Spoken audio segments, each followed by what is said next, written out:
Good afternoon, a special greetings and welcome to all of you folks who are already about to have. Today being the 21st of May, 2024.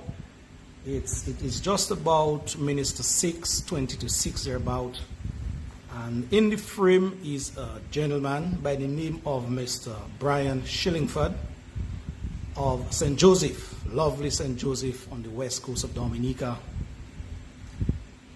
And as always, whenever yours truly turns on his camera, it is basically to most times try to help out in a situation or certain situations.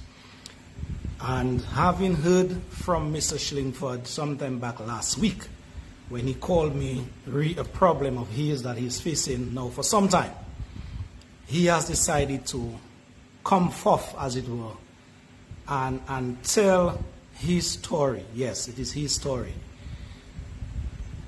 Whenever a man, a big grown man, come forth and tell his story, you know that that situation, whatever it is touching that man's life in one way, shape, or form. And so it's on that note I want to congratulate Mr. Shillingford, Bia Shillingford that is, for coming and speak to his situation to the best of his ability as to what really he has been going through for some time. He will provide the details. I'm just here as a conduit to accommodate that situation. What I will say here, though, before we start, is that the views that Mr. Shillingford will be expressing here, those views are his and his only. And so on that note, yours truly will take no liability or no responsibility as to the sentiments that he will express here this afternoon.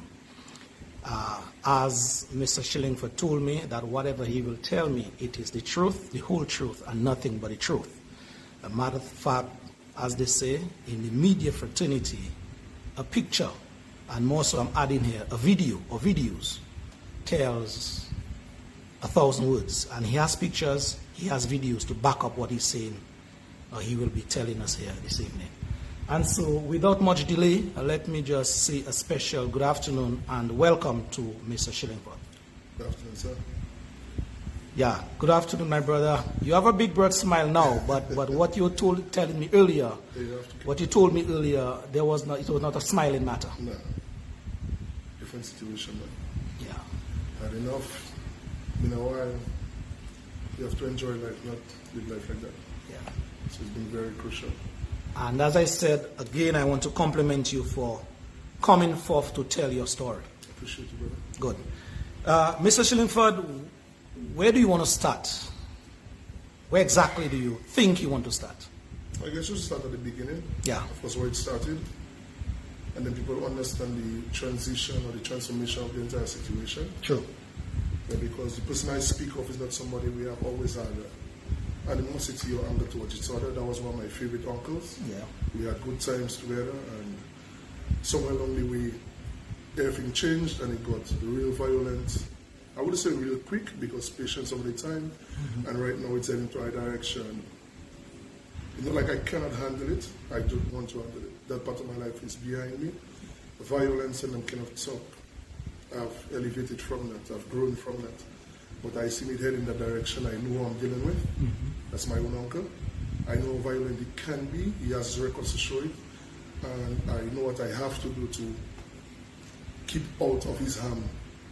I don't want to do that. Yeah. So I have exhausted all ways I can to plead for help, plead to the police, put on Facebook the things that are happening, the videos, the pictures.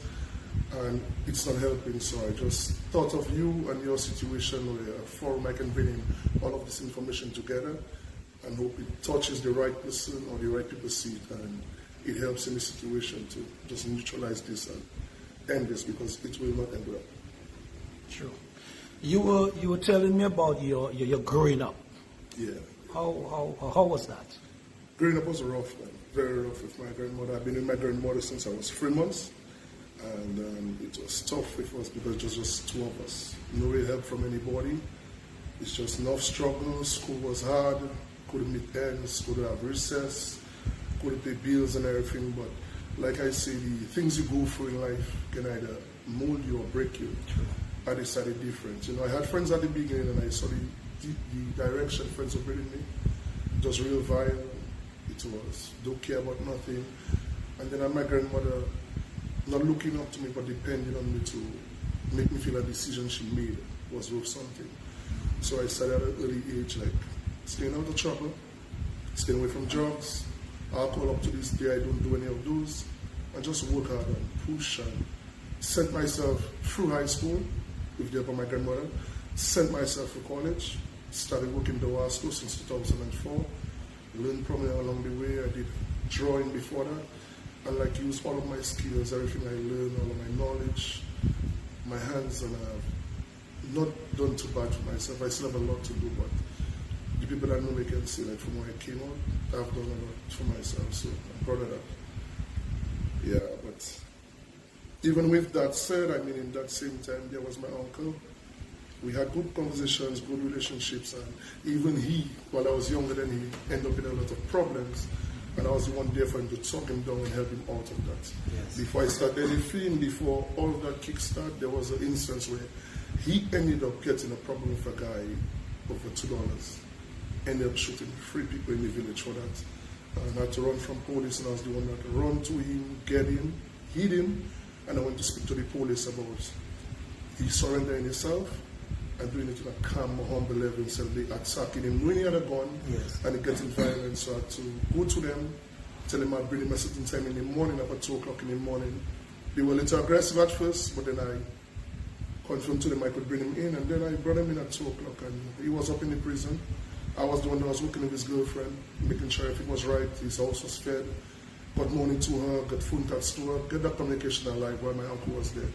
So when I tell you I am very disappointed that this is who I am and that's the situation I'm in with that uncle right now, trust me, but life is what it is, man. I bought my land in 2009, married my wife 2019, and I already made plans to build 10 years after I bought the land. Coincidentally, my land I bought is neighboring my uncle, it boundaries with my uncle. I don't know if I can say born because he's squatting. Yeah. He ended up squatting on the land right next to where I bought. So even like he didn't even know for the first couple of years it was my land because I bought the land and I was just so calm about it, didn't tell anybody. So granted some months after, but after that nobody really knew it was my land. I just kept in contact with the bank, kept my finances on queue, and I know exactly what time I wanted to build, how much cash I would develop in that time to build. So upon that time, 2.5 years ago, I purchased the property, wanted to build, and my uncle was right there. I employed him on the project, of course. But even at the beginning, my uncle was playing me dirty. Like, I was paying him like everybody else $100 on the project. And like he would not come for 7, go and do 2 trips in the morning first. Come back some like 10 o'clock. I don't worry, man, his uncle. Yeah. Lunchtime, go do 2 more trips. When he comes back, like say 2:30, when he wants to go and have his lunch, and then leave all that pass. So when it got a little more intense, this time I needed some blocks from RDR. They didn't have the guys in the yard to load the truck with the blocks. So they told me if I could get my same guys that would have load the truck to come down to call you and load the truck, and then I say, you know what, I have the problem, I need the blocks. So I call my uncle, first one on deck, and I explain to them, I'll pay them double. Just come get that done for me. I need the blocks, so we need to start up with it tomorrow. No problem. On the project, one of the guys called me and told me, boy, what I did was a mistake. My uncle was there getting on, simply because they had a little delay in loading the truck. One of the trucks had a problem. And my uncle was all there getting on, and he can end project and effing this, effing that, and all kind of gets on. And the first time, you know what, if all what your uncle doing, you need to watch it. I told him, no worries, man, I'll handle him. When he came down, that's why someone at the BC, my uncle Marco, came down, started cursing, and I could have him like that, and trying to calm him down. It's a need to have family when it comes to business and everything. I was like, but with all not having family, is because with family, you don't need those things like commandant and everything. I thought about it. I said, you know what? I didn't put a block down yet. I'm going to get trouble with my uncle over the property. So let me just find a humble way to handle that. I employed it for like 3, 4, 5 days. And I fired everybody. Well, not fire, I just let go everybody and tell him, like, when I'm ready, I'll continue. Yeah. Then, discreetly, I hired the guys back without him. So then we were still talking and everything. Fast forward, house building, couple talks through. When I say couple talks, I mean he say couple talks. He come and decide something because the guy that was building And that house is in St. Joe? In St. Joe, on the top up there by Mango Lounge. Okay. Up on the top up there. So my cousin Tony was the one that built the house. And Tony is my cousin, Tony is his cousin.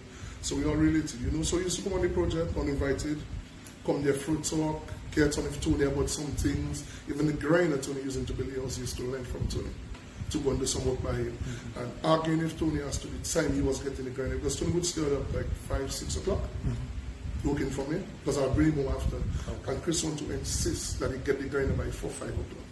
Tony's grinder. So we saw that happening, that passed. Now, fast forward the house build. We're living in the house. I have a small Swift, a red little Swift, Suzuki Swift. But the road is in a very bad position. Even while we were building, we realized how bad it was. I was not even able to go and purchase no big vehicle now, so I decided, you know what? I talked to the wife. I was willing to spend some $1,000 in the road. The skeptical about that, first I feel people been living here 16, 17 years. Let's get them to put together. Yeah. I'd rather spend $5,000 in the road than go buy a $50,000, $60,000 vehicle and then have to buy $5,000 shocks, you understand? So we started that project nice and everything. And like somewhere along the line, my uncle just get on with that project. The road serving him though, but he started parking his bus on the road, preventing construction. So we did the first like 100, 120 feet by up, the worst area, and then we did another 100 feet by down. Where we were just going to join, it was in a free road. My uncle started parking the bus on the road, we were doing, preventing us for almost 9 months. You showed me a photo of that bus in terms of where it was parked. I put that on Facebook also, and like he was irritated by it. But then again, the people have to know the truth. 1 second. Yeah. So yeah, my uncle used to park the bus on the road, like right there. I don't know if you're. Okay. So that is the road you're talking about that you guys are building. Yes, sir. That is his bus parked. That's his bus parked on the road. Okay. So what he's preventing us from doing is driving on the road. Yes. And we have to go around him and the road. Okay. The road we build it. Okay. You understand? Good. So that's how we pass every day, every night. Okay. Cool. Okay, so at least no problem. That is very good in terms of that picture. Yeah. So what continued happening now, the other neighbors decided, like we had already done just like probably 300 feet. We wanted to make contact with the parent to assist us, like I told them from before. You do something, you help yourself, then you ask for help. So the day we had the meeting in the parent, we did have in the meeting, 20 minutes in the meeting. We see my uncle coming from down the hill coming up. The first man, the white man, that's the man from Mango Lodge. By the time we saw him, he was a little like, but he had a history with my uncle, so big problem. Yeah. And the other neighbors. Where's my uncle? So I tell him, like, cool out. He lives there, let's watch it. So the whole idea was, we're going to do the road, but there were 1, 2, like 3 different roads in that same main road.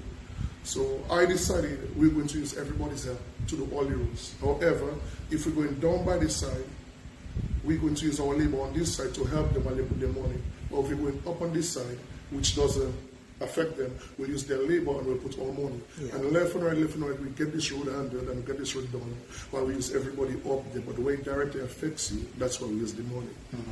So dying up to this meeting, Chris walks up, less than 2 minutes. Chris just started cursing because his mentality is the power rep that doing that road and it should be going by him to directly he benefit from it and everything. Like they're trying to tell him no, so the white man even tell him like you should understand that it's our money. Before he could continue speaking, Chris just started cursing him man. You're not from Dominica, watch your dad, and place and all kind of thing. And I pull up there for the first time in my life. I saw the stupidness in my uncle and I paused. Then the other neighbor, a guy they call Victor, was trying to calm him down to like, why are you somebody trying to crash with Jimmy the other day? I must pick you up on the road. And the meeting elevated and I talk about grown people, you have a couple of retirees up there. And like the lady of the big house, like Anne had to go on and hold Chris and try to calm Chris down and everything. And Chris just kept getting on and I pull up there trying to like amaze and still embarrassed because I trying like, bro, I don't understand the aggression. And we've won everything and he just started getting on. The dialogues, I left there very disappointed. I went home. Like I said, we neighbor each other. While I reached home that night, my uncle started voicing his opinion. When my wife was, I could say that, Well, brother, is your truth? Speak your truth. My wife is a whore, is a salop, and I'm a Bulgara. Well, I realize my uncle, any man or woman that goes in his road, whatever, that's it too. Yes. Things for him. So my wife, that's it. That's his main talk. And while I say that there, if anybody knows St. Joe, there are several victims to that kind of abuse from him. Yes. It's Bulgara, it's salop, it's Bulgara, it's salop. So then he started talking. But for the first time, I remember I'm the nerve in the equation. And I knew more about the family than anybody. Yeah. And I stood up to him and I answered him and I made him understand what Bulgara is. And I couldn't answer him for the salop because I've been hearing you countless amount of times calling your own woman salop. Yeah. So who's been even take you serious about the salop thing when the woman you sleep with every day you call her salop. And I order you for it, but yeah. Anyways, he continued answering and everything, but like they say, talk that does bring talk and talk does burn, man. A certain time I stopped talking, my wife thought when she told me, you know what, you say what you have to say, leave that alone. I leave that alone. I lie down in my bed and everything, but I have cameras on my entire property. And I have dogs. I have my rods, pits, German Shepherd, everything. I hear this loud bang. Take out my phone, got my camera.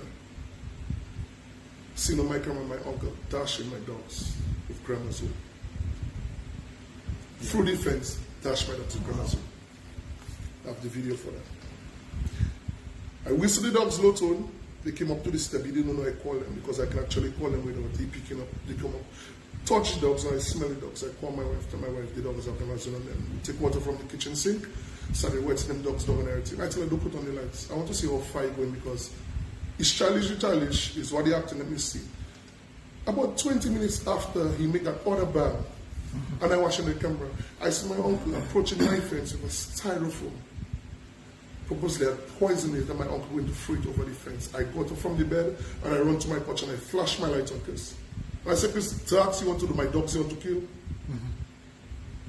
He started going back, kiss me and my mother, all kind of thing, go on his porch, and he get rid of the camera. So I have that on video also. I went down to the police station, showed them the video of that, he dashing the dogs, showed them the bloody cuts on the dog neck, I have that picture somewhere, and everything. Absolutely nothing was done. Nothing. The police told me I'd have to go to the animal thing, take him to court by that side, which I went to do. I went up to the court, they gave me papers. My lawyers out of state at that time, I needed it done pronto, so I went to legal aid. They dragged me around. When I do look, it was like 2 months in the process. I just left that alone. You know what? 2 months passed, nothing. My uncle had not done, was not done. My uncle continued starting fires. Yeah. 2 times a week, 3 times a week.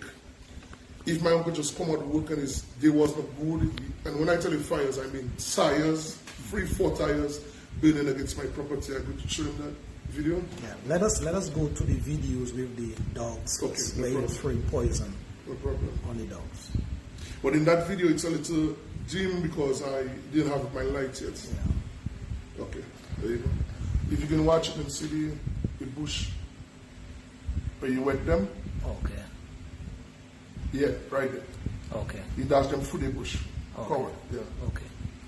All right, so that video is where he dashed the dog. Where he dashed the dog to Grandma's. And the other one, which you're going to see right now. And that is all what your cameras are that's what cameras pick up in real time. In darkness. Okay. That's the other one where he's there with this styrofoam. When he come to here, you'll see him walk across just now. Yes. 1 second. Yeah, you see him walk there, pass there, and he's going to walk on the porch with the styrofoam because that's why I caught him. Right. And he's going to walk on the porch right there in his underwear. Right, yeah. Yeah. I'm going to get rid of it now. Throw it on the porch. So that he have the poison there, get rid of the poison. Because I caught him just going to throw it over the fence. Okay, he's back in the house now. Yes, sir. Good. So that's the 2 instances with the dogs. Show that to the police, nothing was done. Couple of times after, even with the road, me and several other neighbors went to the police as a group to tell them that we needed to complete that road, and he was blocking us. The police also told us that indirectly he's not blocking the road, we can pass around him. There's nothing we can do about it. Wow. Yeah. All of the fire, sorry. So like I say, he started lighting fires. So this is my uncle's idea of a fire at 9 o'clock in the night on my property coming into my house. sending smoke into my house. Wow. That's just one of them, several more. So that is your uncle basically That's my uncle. that fire. Chris Sylvester, setting fires, tires to my wall I built to send smoke into my property. Wow. That's one of them. That's another. They get more brutal. They look like hell, man. Trust me. You understand? That's how serious it is. And that's what satisfies my uncle. Wow. That's a lot of fire and smoke, boy. A lot of smoke, and that goes on for like 2-3 hours because it fuels the fire. And that's another one, like 6 o'clock in the morning. 6 o'clock in the morning from another angle. That's another part of his property. So 6 o'clock you are... In morning, yeah. And he's standing there watching me. That is what wakes you up. No argument, nothing. I don't know what he went through the night before. I don't know what happened. If you see him walking across there, and that's what my uncle does every single time. Every week, I get 2 or 3 of those. Wow. Yeah. And that's the boss there? Yes, sir. Okay. So in light of the fire, I have called the police on several occasions. They have never showed up. There was this one time, he goes to sign, I think, at the police station every time. And they spoke to him about it. That's all they do. They speak to him when he comes to sign. And he explained to them that he only likes some little fire for mosquitoes. So that's his fire for mosquitoes. So this time back, when it was real gruesome, the fire was real high, I called the police station. And Officer Francis, that was my first interaction with Officer Francis. And I called Officer Francis and I told him, like, the fire is going on.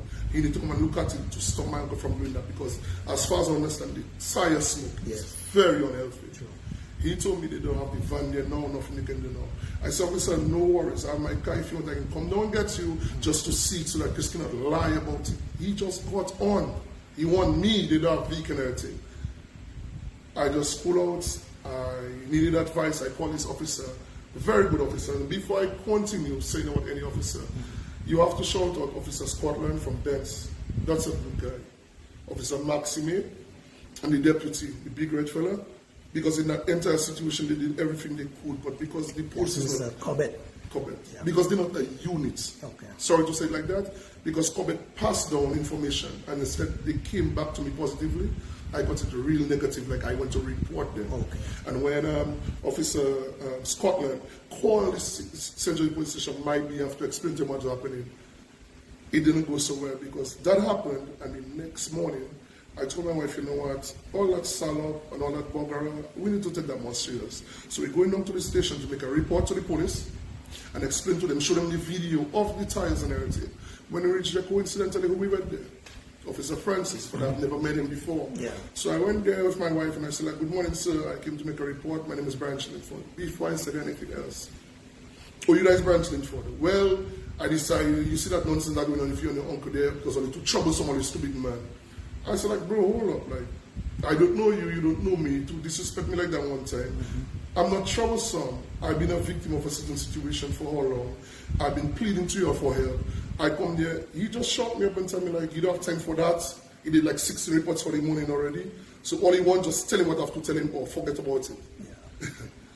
I look at my wife, because that's the problem with everybody. Everybody think like we hide behind badges or we hide behind fires. You never know what kind of person somebody is, or you don't know what somebody can take. So that's a police response. That's a police response to me. You reporting a matter.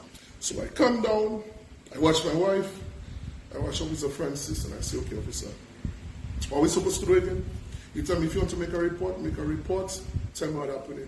So with the mentality that he's new and he might not be able to pick up, I just simply said, well, officer, over 2 years ago, I've been having, boy, Mr. Just shot me up again. He not there for no long story, like he tell me and everything. I watch Mr. I watch my wife. No one can disrespect me like that, especially for my wife. I said, officer, you know what? Good job. Have a blessed day. And I walk out. That was the first time I met Officer Francis.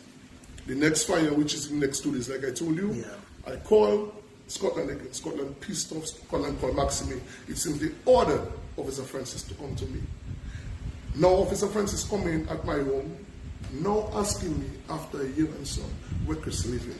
Can you imagine that? Wow. So he has no idea where Chris resides. But he didn't ask me, sorry, the driver, the other guy asked me.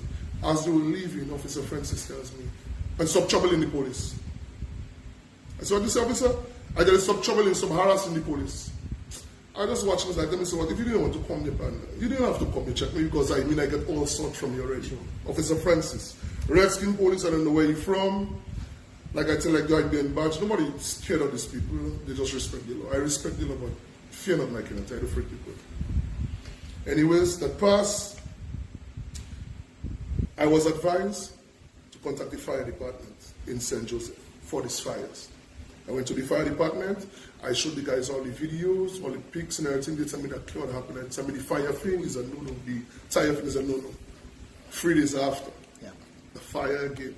Call the fire department in St. Joseph. They tell me they'll be on their way soon. 1 hour, 2 hours, fire die out, no fire fighters. The next day, coincidentally, I saw one of the firefighters in town.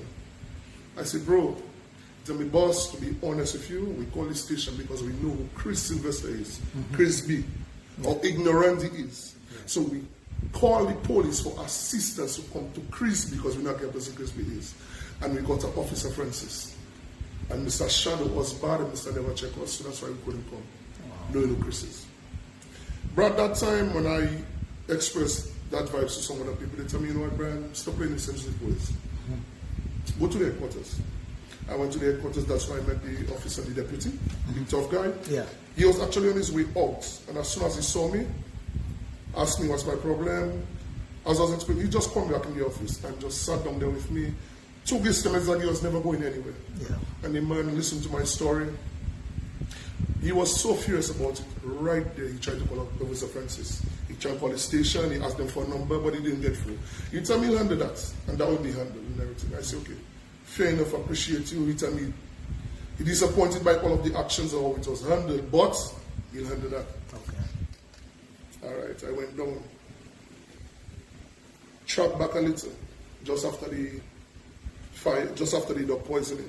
When that thing happened, I didn't get any results from the police. I decided, you know what, you have to use your head. So I went by APP and I buy this nice size fog lights.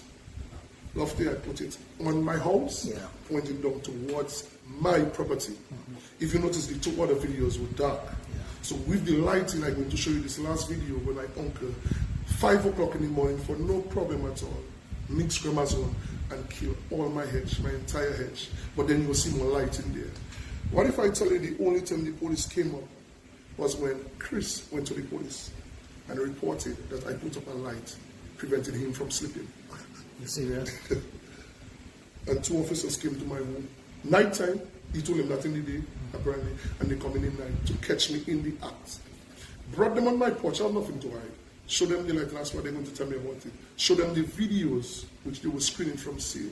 Even Francis didn't want to watch the videos to irritate it, whatever. They saw the light, they went to Chris, they said, bro, as man, they like this. Because they went to his house and they wanted to see what he was saying, where your room is, where the light is. They tell him, bro, the man just put in the light there to protect his property. But that was his irritation.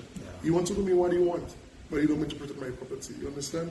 So I'm going to show you another video with Chris walking over to kill my flowers. No, this is the light. And as you see, this is a lot more conspicuous because of the light in the property now. So there's light. So watch my uncle walk over 5 o'clock in the morning to dash my hedge. See that, man? So he did the entire line. That's what I caught at that time. And let me show you a picture of one of my flowers at this time. Yeah, this man's serious.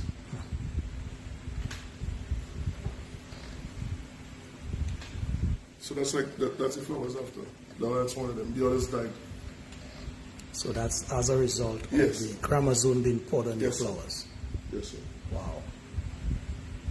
Yeah. So that was one of them. So that light I put in there. And how long ago was that chromosome on the flower situation? That's about 3 months ago. 3 months ago, okay. Yeah, 3 months ago. Now there's this other thing my uncle does with the audio. Well, I put everything on Facebook, so if anybody wants to check it out, just check Bia Shillingford at Facebook, and you can hear the audio. My uncle disrespects his girlfriend terribly. His son terribly. And it's 5 o'clock in the morning. The other day it was 4:30 in the morning. It's 7 o'clock in the night. So what I do, Lofty, I'm a music person. I just put my music in my house to put him out. So that was his first report he made about the music. and the police came out. That's when Maxime came in the play. Yeah. So Maxime and them reported to a music problem. Okay. So Maxime came in, and Maxime came on his own. He didn't send his officers, and he brought me and Chris together. And he said, you know what? I've heard this report. I've looked at the case, and I've experienced enough to know where this is heading. So Maxime brought two of us together and tried to reason everything. Mm-hmm. I tried my hardest because imagine Maxime was even asking, like Maxime broke it down and he asked me, what was my problem with my uncle? So I told him the fires, the indecent languages, the verbal abuse, the disrespect to my wife, my animals and everything. So much he has done me. Yes. And then Maxime asked me what's his problem. His only problem at that time was the singing music. By trying to explain to Maxime is the constant disrespect and the vulgar vibes. I put my music not to hear him. So Maxime is a good guy. He told me, Brian, you know what? Since that's his only complaint about you, let's see what we can do with that. Lower the music down a notch that he doesn't have to hear to irritate him. I told Maxime I'm going to do something better. I'm not going to play music at all. Maxime told me, nah. I said, nah. My uncle lies on it. I know what I'm saying. I'm not going to play music at all. There will be no reports of music at all. Mm-hmm. 3 days after, I took on Maxime and tell him, Chris has not stopped us. Chris has not stopped the fires. Chris never stopped anything. But the little while I had not played my music, something went wrong with my music and everything. So recently I got an email from a friend of mine.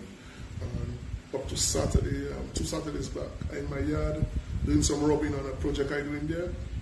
1 o'clock in the afternoon, I play music. And I see the dogs rush the gates when I watch 2 police come to me. So police come back up to my home. Mm-hmm. So I play music. Disturbing my uncle at his home now. At 1 o'clock in the At afternoon? 1 o'clock in the afternoon on Saturday. One of the guys there was a cool guy, listened to some of the story. He came into the yard, I locked up the dogs, he came into the yard, and he listened to the music from my perspective. Okay. That it was not loud. Okay. When you know music and the height I am, it projects a little. Yes. Anytime he went to go by my uncle, just hold on a second. So he went by my uncle, went inside by my uncle's place, and told me play the music over. He came back outside, told me put it higher and higher and higher until it reached the peak. You understand? What he was trying to establish is how loud I could play music. And every time I was putting up the volume, of course, I took a picture and I could record that. We were communicating in the same line. Yes. Eventually, he came out and he told me, you know what? To be honest, if you're on a Saturday, that can't disturb your uncle. And we've been conversing with him even while the music playing, technically to show him, look, we're still talking to you in your home. But while the music is playing, they left, but I got a letter, yeah? Still with my wife, my wife had nothing to do with that, but my wife and I got a letter from the station saying it's Chris. So when you put everything together with everything that's happened, the police never came to my aid. Yeah. But they came twice to my uncle's aid for me disturbing him with a light, I put for my protection, and me playing music to free up my head to cover his English and languages and everything. And then he watched me and tell me the police work for him, not for me. You understand? So the police is working for him? For him, not for me, yeah. That is like, if I don't see the police working for me, I don't watch nothing on that. Up to the other day, I was in the thing watering as I showed you. The video idea watering, my uncle just attacked the gates, started shaking the gates. And my uncle told me violent things like for that to remedy, one of us must die. Right innocently in the yard, just watering. And my uncle just walked up to the gates. You saw where the dogs had sacked the gates. And I just pull up the water and I check like, I just can't be bothered. But the threats getting a little more and my uncle acting like a bully, you know? That is a very crucial video. Let's see that video, please. No problem, brother.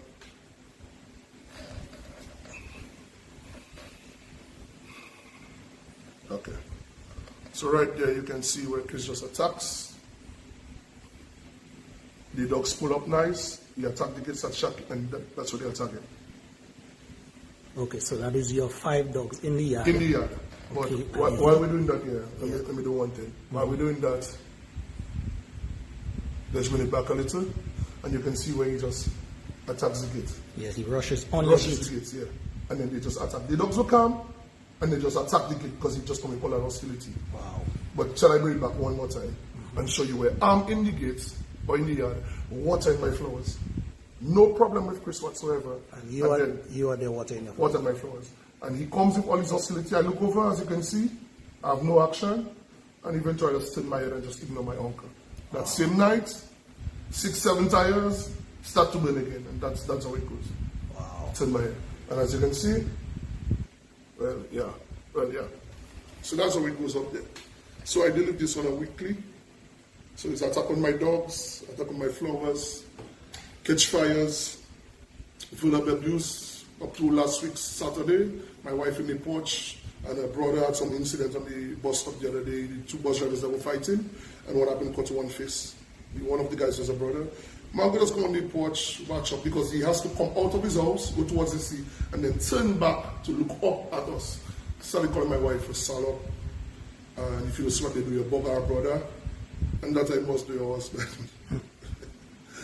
That's the funny part. My uncle soft, my uncle acts like a girl, and my uncle would approach, but at the same time, when we keep in mind, my uncle, which the police don't know, is a guy that shot 3 people for $2. My uncle is a guy I saw dash a sensei in St. Joseph with gasoline and chase it down with a match to light it. My uncle is the same guy that put a cutlass to Hector Sparks John neck and was in court with him. My uncle is the same guy that broke his father-in-law or his girlfriend's father's hand over 50 cents. My uncle has gotten older, more arbitrary, and more aggressive. I will not take chance with him. That's why I've been staying away, going to the police, pleading, and people misunderstand pleading with fear. I don't fear my uncle.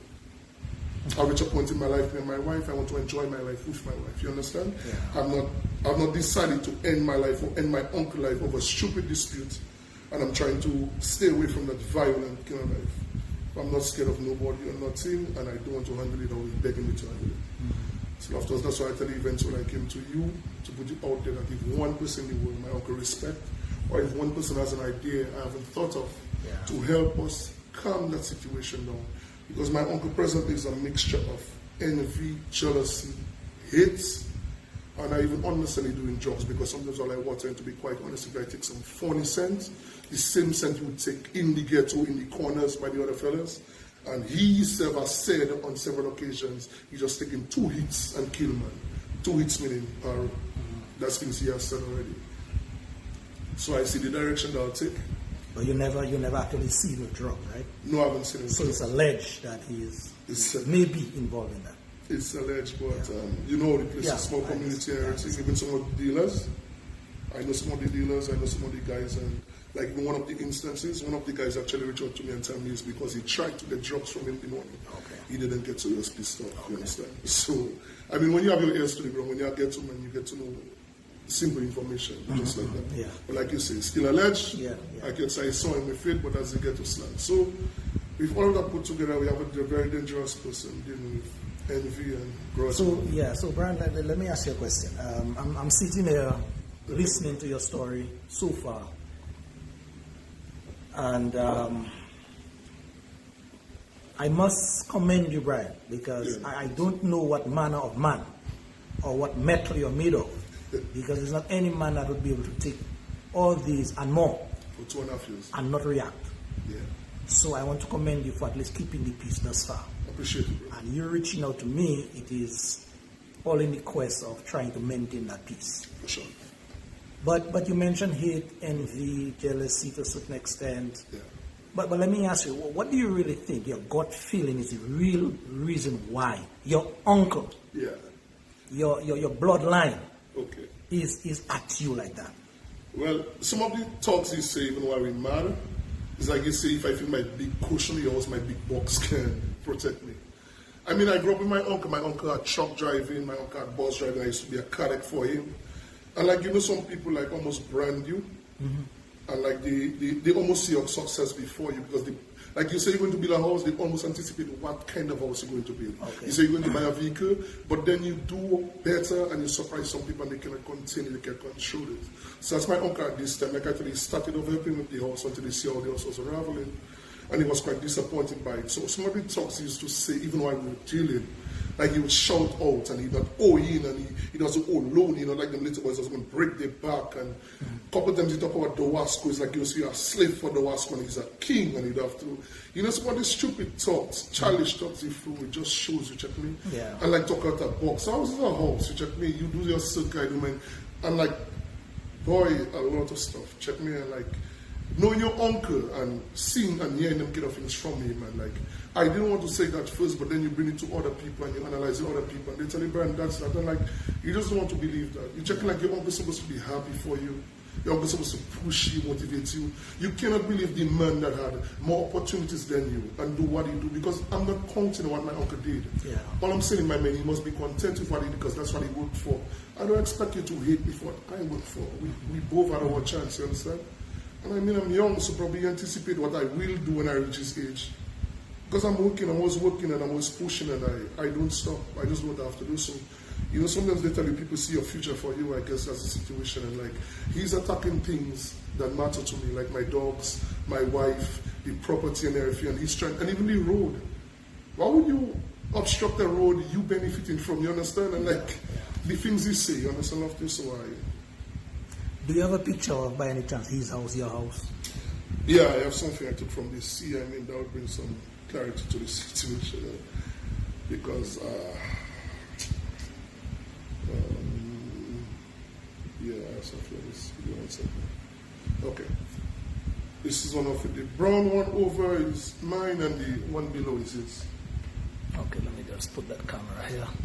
Yeah, so you can see the brown one here is mine, yeah. Okay. And the one below is his one. And then the one with this sort of arch. Yes, that is veranda style thing is his own. Yes, sir. Okay. And let me show the people another. So basically, you're perched above him. Yes, sir. Okay. Let me show them the distance in between us. So it's like, I don't want people to think like it's close. We still have good distance in between us. You understand? 1 second.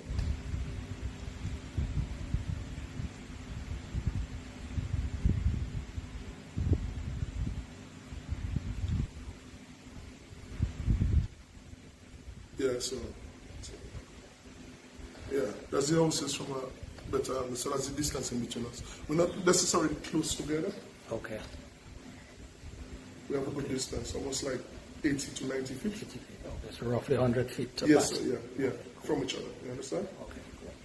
So we're not close, and we're not on the same leverage. I mean, my house is way higher. It's like almost 4 floors higher than his. You understand? So, like I said, he's closer to the sea than I am. Okay. So, for me to come out to see his property, I wouldn't see the front of his house. I only see on the side. Okay. But he has to come out, come around, and then face me. And then that's what happens every time. So he comes at the back of the house, like the fire comes at the back of the house, poison down, comes at the back of the house. He really has to come out of his way to get to me on the side. So how is your wife dealing with all that, bro? That's the painful part about it. You have a young lady that has given up so much and worked so hard to be at my side, to be where we are right now. And she's frustrated because she has never once answered my uncle. Never once. And then she started off with that problem with my uncle for a brother because his bus drivers they are, and my uncle would tend to fruit up for her before we met. So right now we're together, he is upon that, or he cannot do that really with me, but right there in front of me or at the home, she says nothing to him and he just watches and calls her salop and whore and even accuse him. Says she used to suck his dick or kind of thing. Which way are you talking about when they used to live down in the village? Her mother. So he is accusing or saying that your wife presently used to suck his dick back then. When she was a 6-year-old. Wow. Because he was out from his father and her mother gave him shelter in their home. So he lived with her brother, which he hated so much. Wow. So while they were doing him a favor, that's the intention, and he watches and tells her that. So up to the other day, well, not the other day long, but the other day, my wife really watched me and told me she don't feel like staying anymore. And that don't hurt, man. I mean, we work so hard to be where we are right now, and like everybody, every friend that came there, it's not like much, but they're so proud of us and they're so happy and they love the place. And to watch that young lady, 38 years, I'm 41, done so well, sacrificed so much, stay away from party and everything, and now for us to enjoy our home. October gives us 3 years, and since we reached there, this guy has done one, being the order, being there to ensure that we try not to enjoy it. You understand? So 2.5 years, like I tell you, I really had enough of this. And it's reached to a point where your wife saying that she didn't want to stay there. Wow. It's not worth it. Or when she see me get worked up for it. Because I mean, I pull up them like all the talk and all the threats and everything. Like, it works me up a little. Because you know what you can do, but you know what you don't want to do. Sure. And like you're acting like a girl because you know what he can do. Because we're on the road. He would approach me on the road. He'll never try to do that. But when he reached there, he backs more than the dogs I have in the yard. And he threw all his stock and all of this anger, and then saying the police didn't with it or they didn't with it. So it just saturates the frustration, you understand, and it just makes everything very uncomfortable. So I tell you, it really hurts me to see my wife feel like that. And like when you think you're a man working hard and you do everything you can to provide for your family and for your wife, and to see that's the end result of it, it really breaks your heart, trust me. Anybody that know me, know what I say in there, can comment after. They just know Brian for working hard, and Brian respects and loves his wife. Brian takes his wife everywhere. Brian does everything with his wife and everything. Like, to not be able to make her feel that comfortable, it kills me for him because of one person. Wow. Yeah.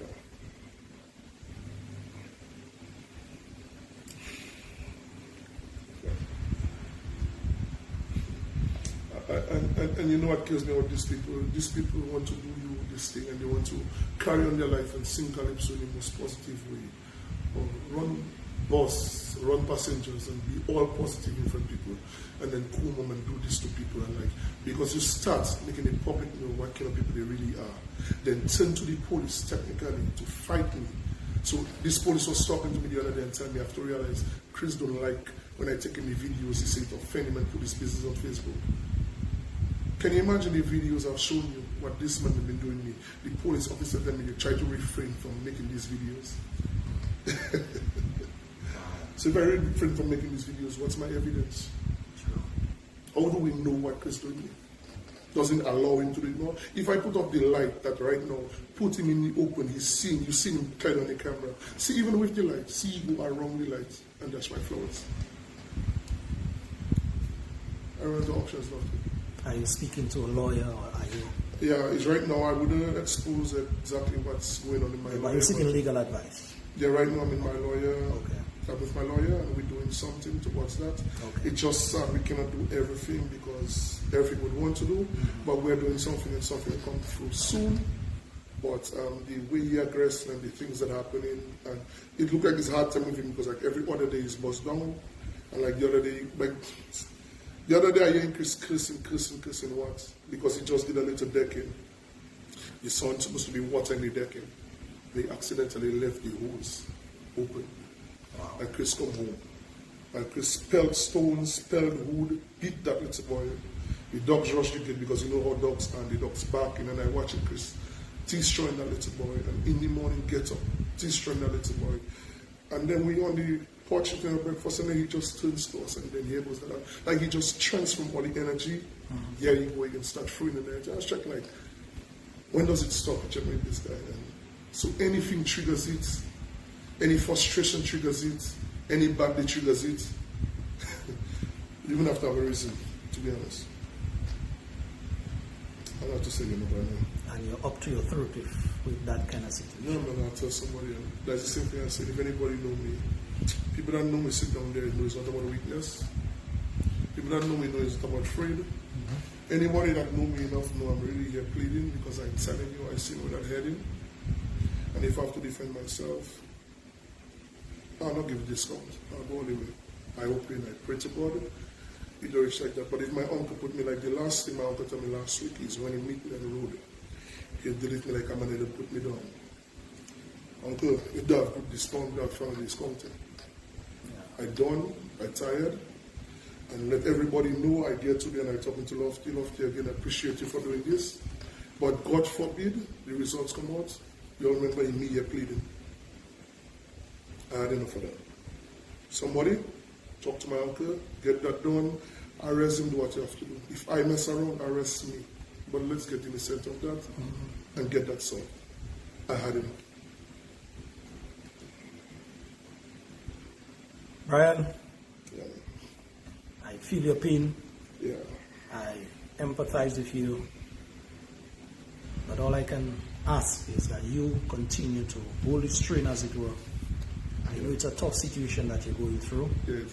And as I said before, you are made up from a special kind of metal. But having said that, I would still ask you to keep it together. Keep it together. Keep it together. Get up every day, I pray for that. Drive up every day, I pray for that. That's what's keeping me, because it's not just one prayer. You pray during the day, you see your uncle come and start to pray, you start to make noises, start to pray. Press powerful. I mean, if I have to feel, I get no credit. For what I've done, I get no credit for my patients. It's all God's work. God guides me, God controls me. Every so often, I feel human again, and then I pray to God, and I just ask for a shower of the Spirit over me. So I give God the glory. God in charge of that on me. I get the credit for that. God is in charge. And the situation is, as I told you earlier, someone's home that they built and worked hard at, and still working hard. Supposed to be the haven. Yes. And when you come out from a hard day's work, you want to come home and relax and put up your foot and, enjoy your investment. I know that get up and I don't smoke, I don't drink, I don't do the Friday, bro. I'm home every day after I done work. If not a project, I'm home. I not a get up and I not a drink in my one pot partner. My partners will tell you, it's my home. I spend my time at my home. I love my home. I put my work in my home. The only problem my wife have with me at home is like she tell me sometimes you have to stop. Because I was doing something at home and everything, like I tell you. So I'm not talking about a man that, okay, leave work and come home 10 o'clock in the night. No, bro, as soon as I done work, I run to my home. I love that place. I've made that place so comfortable for me. And I tell you, it pisses me off to see one person do everything they can to try and deprive me of that enjoyment or that hard work. And 2.5 years, not 2 days, bro. It's not a month. 2.5 years is a long time. And we're not saying I was living there for 10 years and that happened for 2.5 years. It's been happening from day when I started building. So this man has deprived me the proper opportunity of a week, like a clear week, to enjoy my home, bro. Without a fire, without talk, without violence, without violating my property or without something. You check me. So, like you say, come on, man. It's enough, man. Enough patience, man. It's enough. Brother, as I said, I feel your pain. There are a number of persons on the live feed and they are themselves empathizing with you. All of you, say a prayer, say a word. Who knew Chris? Call him, ask him, just try to mend fences as do with he and his nephew right here, Brian Shillingford. Shillingford, any final thoughts, my brother, before we wrap? Final thoughts, well, just want to give thanks to everybody listening and anybody in the future who will help in some kind of way. Appreciate you also, like I say, Officer Scotland, big respect to you, always appreciate you, Maxime. The first I know like you guys, trust me, and the deputy, good fellas, man. John Baptist is a good guy too, Sometimes he gets carried, but he's a good guy. He can really sit down and reason and feel your side, you check me. But as to Francis, you need help. Because I'm not the only person I complain about you, St. Joseph. You have personal problems and you bring it work. You need help. I tell you that. Like I tell you, friend, nobody. You need help. You cannot continue doing your job with the kind of person you are. You will put people in problem. You will make people hurt people. Officer Francis. All right. Then that, bless to everybody, love to everybody. Thanks for everything. Let's just take a little of Nasio as we bring that down here, brother. And I'll just ask you for your final words. Yeah. Let's let Nasio speak a little musical vibe into that situation. Yeah.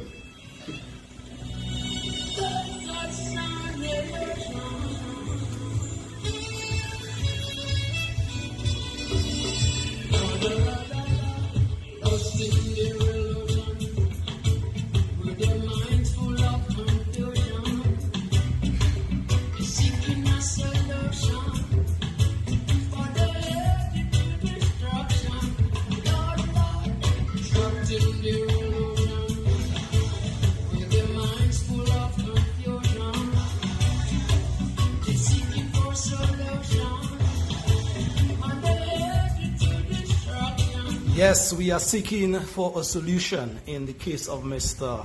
Brian Shillingford and his uncle, Chris Sylvester B.